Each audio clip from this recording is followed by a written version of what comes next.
Hi all, എല്ലാവർക്കും എൻ്റെ പുതിയ വീഡിയോയിലേക്ക് സ്വാഗതം. ഈ തവണ നമുക്ക് ഈദിന് എളുപ്പത്തിൽ തയ്യാറാക്കിയെടുക്കാൻ പറ്റുന്ന ഒരു ബിരിയാണി റെസിപ്പിയാണ് കേട്ടോ ഞാൻ വന്നിട്ടുള്ളത്. അപ്പോൾ നമുക്കിതെങ്ങനെ തയ്യാറാക്കിയെടുക്കാൻ നോക്കാം. ഞാനത് കുക്കറിലാണ് ചെയ്തെടുക്കുന്നത്. അപ്പോൾ ഇതിന് വേണ്ടി ഞാൻ 1.5 കിലോ ചിക്കനാണ് എടുത്തിട്ടുള്ളത്. ഇതിലേക്ക് 2 ടീസ്പൂൺ കാശ്മീരി ചില്ലി പൗഡറും 1 ടീസ്പൂൺ മഞ്ഞൾപ്പൊടി, 1/2 ടീസ്പൂൺ ഇഞ്ചി വെളുത്തുള്ളി പേസ്റ്റും ആവശ്യത്തിന് ഉപ്പും ചേർത്ത് നമുക്ക് നന്നായിട്ടൊന്ന് മാഗ്നേറ്റ് ചെയ്ത് വെക്കാം. ചിക്കനും മസാലയും നന്നായിട്ടൊന്ന് മാഗ്നേറ്റ് ചെയ്ത ശേഷം അരമണിക്കൂർ ഞാൻ അത് മാറ്റി വെക്കുന്നുണ്ട്. നമുക്കിതൊന്ന് അടച്ച് വെക്കാം. അടച്ച് വെച്ച് മാറ്റി വെക്കാം. അതിനുശേഷം നമ്മുടെ ബിരിയാണി മസാല ഒന്ന് ചൂടാക്കി എടുക്കുന്നുണ്ട്. ഞാൻ ബിരിയാണി ഓൾ സ്പൈസസ് എടുത്തിട്ടുണ്ട് കേട്ടോ.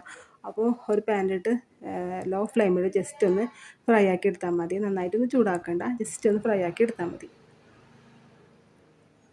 ചൂടാതിന് ശേഷം നമുക്ക് നമ്മുടെ മിക്സിയുടെ ജാറിട്ടിട്ട് നന്നായിട്ടൊന്ന് പൊടിച്ചെടുക്കാം. ഫൈൻ രൂപത്തിന് ഇത് അതുപോലെ ഒന്ന് പൊടിച്ചെടുത്താൽ മതി. ഇനി ഞാനിവിടെ നമ്മുടെ ബിരിയാണിക്ക് വേണ്ടിയിട്ടുള്ള നമ്മുടെ കാഷ്യൂ റൈസിൻസ് ഒന്ന് വറുത്തെടുക്കുന്നുണ്ട് കേട്ടോ. നമ്മുടെ ഡെക്കറേഷന് വേണ്ടിയിട്ട് അതൊന്ന് വറുത്തെടുക്കുന്നുണ്ട്. ഇത് ഞങ്ങളുടെ വറുത്ത് കോരിയെടുക്കാം നമുക്ക്. പിന്നെ ഇതിലേക്ക് അതേ എണ്ണയിൽ തന്നെ ഞാനിവിടെ നമ്മുടെ സവാളയാണ് കേട്ടോ, ഒരു 3 സവാളയാണ് അത് സ്ലൈസ് ആക്കിയിട്ട് കട്ട് ചെയ്ത് ഞാനിതിൽ ചേർത്ത് നന്നായിട്ടൊന്ന് ഗോൾഡൻ ബ്രൗൺ ആകുന്നത് വരെ വറുത്തെടുക്കാം.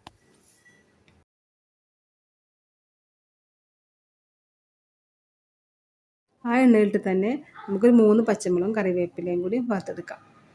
പിന്നീട് നമ്മൾ ചിക്കൻ ഒന്ന് വറുത്തെടുക്കാവേ. ഞാൻ ചിക്കൻ ഒന്ന് വറുത്തെടുക്കുന്നുണ്ട്.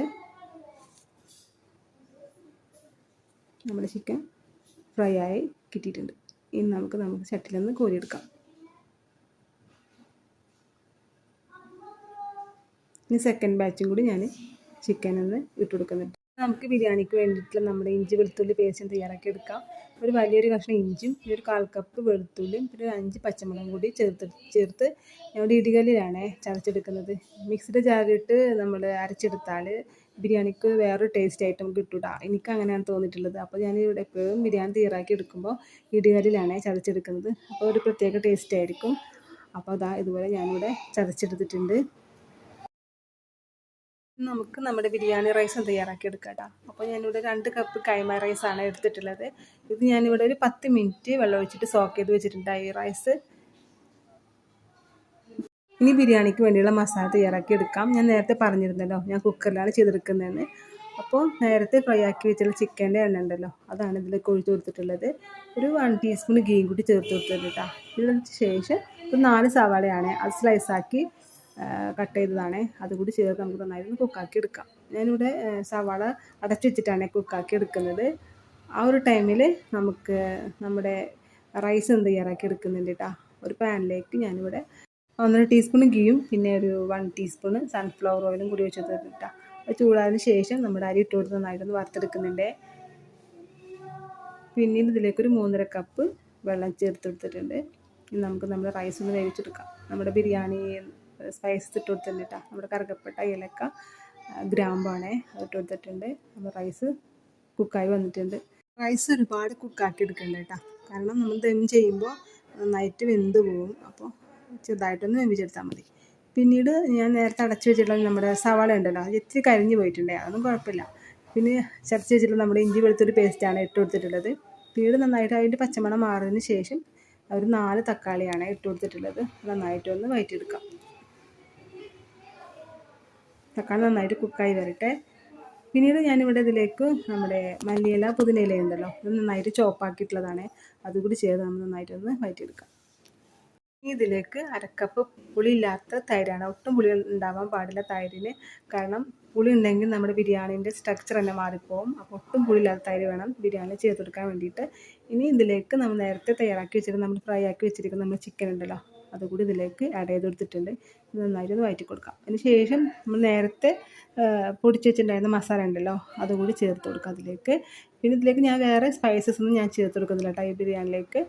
പിന്നെ ആവശ്യത്തിന് ഉപ്പ് കൂടി ചേർത്ത് കൊടുത്തിട്ടുണ്ട്. പിന്നെ ഒരു 1/2 കപ്പ് ചൂടുള്ള വെള്ളമാണ് ചേർത്ത് കൊടുത്തിട്ടുള്ളത്. ഇതുകൂടി ചേർത്ത് നമുക്ക് നന്നായിട്ടൊന്ന് വഴറ്റിയെടുക്കാം.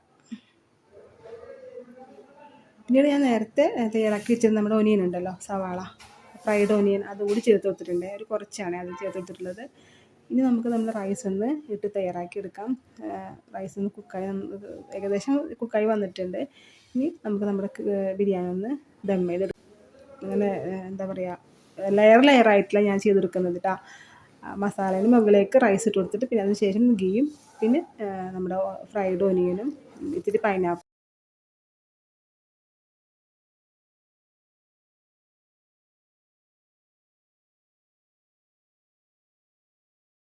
ദം ചെയ്ത ബിരിയാണി ഇവിടെ റെഡി ആയിട്ടുണ്ട്. വളരെ ടേസ്റ്റുള്ളൊരു ബിരിയാണിയാണ്. അപ്പോൾ നമുക്ക് ഇത്തവണ ഇതിന് നമുക്ക് ഈസിയായിട്ട് ചെയ്തെടുക്കാൻ പറ്റുന്നൊരു ബിരിയാണി റെസിപ്പിയാണ്. അപ്പോൾ എല്ലാവരും ഒന്ന് ട്രൈ ചെയ്ത് നോക്ക്. വളരെ ടേസ്റ്റിയാണ്. കാരണം ഞാനിതിൽ ഈ ഒരു ബിരിയാണിയിലേക്ക് വേറെ സ്പൈസൊന്നും ഞാൻ ചേർത്തെടുക്കുന്നില്ല.